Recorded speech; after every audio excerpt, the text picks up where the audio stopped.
हे there, अगर आप एक यंग प्रोफेशनल हैं और सोच रहे हैं कि कम इनकम में कैसे सेव और इन्वेस्ट करें, तो यह वीडियो आपके लिए ही है। मुझे पता है कि जब पैसे कम होते हैं तो यह बहुत मुश्किल लग सकता है, लेकिन मेरा विश्वास करो, आज के छोटे कदम कल एक बड़ी फाइनेंशियल ग्रोथ बन सकते हैं। चलो बेसिक्स से शुरू करते हैं। सेविंग और इन्वेस्टिंग में क्या फर्क है? बहुत से लोग सोचते हैं कि वे एक ही हैं, लेकिन असल में वे बिल्कुल अलग काम करते हैं। सेविंग का मतलब है पैसे को सेफ्टी के लिए अलग रखना, जैसे बैंक अकाउंट या फिक्स्ड डिपॉजिट में। यह सिक्योरिटी के बारे में है और यह सुनिश्चित करना है कि जब आपको कैश की जरूरत हो तो आपके पास हो। दूसरी ओर इन्वेस्टिंग का मतलब है समय के साथ अपने पैसे को बढ़ाना। ये चीजें जैसे म्यूचुअल फंड्स, शेयर्स, पीपीएफ या एसआईपी हैं। तो सेविंग सेफ्टी के लिए है, लेकिन इन्वेस्टिंग ग्रोथ के लिए है। अब आप सेविंग की आदत कैसे बनाएं?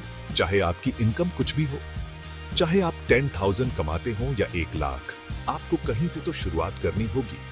मेरा पसंदीदा नियम है सेव फर्स्ट, स्पेंड लेटर।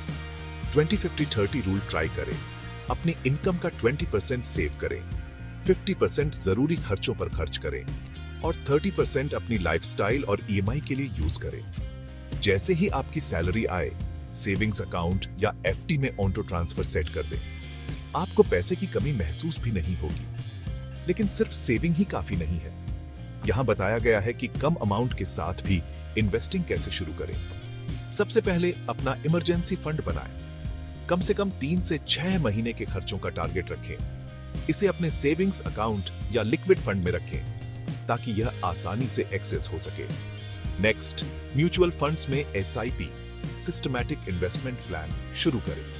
आप सिर्फ 500 रुपये महीने से शुरू कर सकते हैं। कम रिस्क के लिए इंडेक्स या बैलेंस्ड फंड्स चुनें और कंपाउंडिंग को अपना जादू करने दें। अगर आप रिस्क एवर्स हैं, तो पीपीएफ, आरडी या एफडी जैसे सेफ ऑप्शंस पर विचार करें। हाँ, रिटर्न्स थोड़े कम होते हैं, लेकिन आपका पैसा सेफ रहता है। हमेशा अपने इन्वेस्टमेंट्स के लिए एक गोल सेट करें, चाहे वह आपके बच्चे की एजुकेशन हो, घर खरीदना हो, नई कार हो या आपकी रिटायरमेंट हो।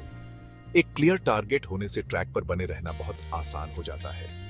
अब आपको किन गलतियों से बचना चाहिए? सिर्फ सेव करना और इन्वेस्ट न करना, अपने सारे पैसे एफडी में डालना, ज्यादा खर्च करना या बिना समझे आंख बंद करके सलाह फॉलो करना। इन्वेस्ट करने से पहले हमेशा अपनी रिसर्च करें या किसी भरोसेमंद एडवाइजर से बात करें। तो अगर आप फाइनेंशियल फ्रीडम चाहते हैं, तो आज ही स्मार्ट सेविंग और इन्वेस्टिंग की आदतें बनाना शुरू करें। छोटे अमाउंट भी जुड़ते जाते हैं, प्रोसेस पर भरोसा रखिए।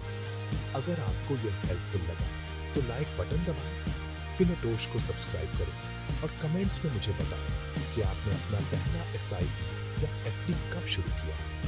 अगले वीडियो में मैं आपको दिखाऊंगा कि सिर्फ 500 रुपये से एसआईपी कैसे शुरू करें अपने मोबाइल से। देखने के लिए धन्यवाद और अगली बार मिलते हैं।